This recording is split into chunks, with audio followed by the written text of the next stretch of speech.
19 শতিকাৰ অসমৰ সমাজ জীৱনৰ প্ৰভাৱশালী ব্যক্তি মণিৰাম দেৱান। তেওঁৰ জন্ম হয় 1806 চনত শিৱসাগৰ জিলাৰ চাৰিঙত। তেওঁৰ পিতাকৰ নাম মুক্তিয়াৰ ৰাম দত্ত আৰু মাকৰ নাম কৌশল্যা।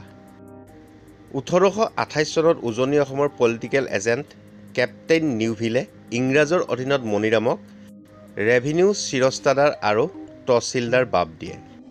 1833 চনৰ পৰা 1837 চনলৈকে ব্ৰিটিছৰ কৰতলীয়া ৰজা পুৰন্দৰ সিঙৰ অধীনত বৰভাণ্ডাৰ বৰুৱা বাব পাইছিল।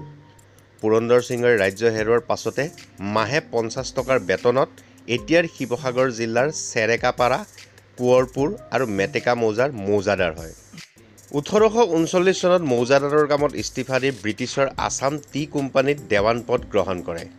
1845 চনত কোম্পানীৰ চাকৰি এৰি এতিয়াৰ যোৰহাট জিলাৰ চেনিমৰাত আৰু শিৱসাগৰ জিলাৰ চিংলৌত নিজাকৈ দুখন চাহ বাগান আৰম্ভ কৰে।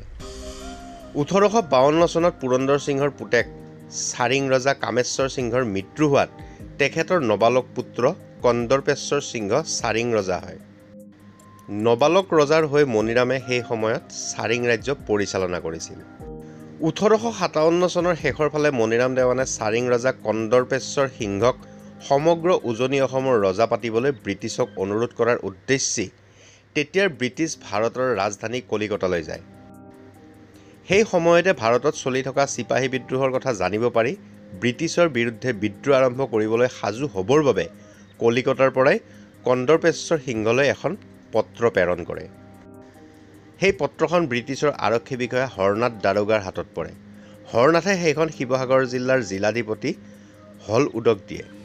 চিঠিখনৰ দ্বাৰাই মণিৰাম দেৱানে ব্ৰিটিছৰ বিৰুদ্ধে বিদ্ৰোহ আৰম্ভ কৰিবলৈ পৰিকল্পনা কৰা বুলি সন্দেহ কৰাত তেওঁক তেতিয়াই কলিকতাত বন্দী কৰে আৰু যোৰহাটলৈ আনি বিচাৰ কৰি 1858 চনৰ 26 ফেব্ৰুৱাৰীত যোৰহাট নগৰৰ মাজমজিয়াত মুকলিকৈ জনচক্ষুৰ আগত ফাঁচি দিয়ে।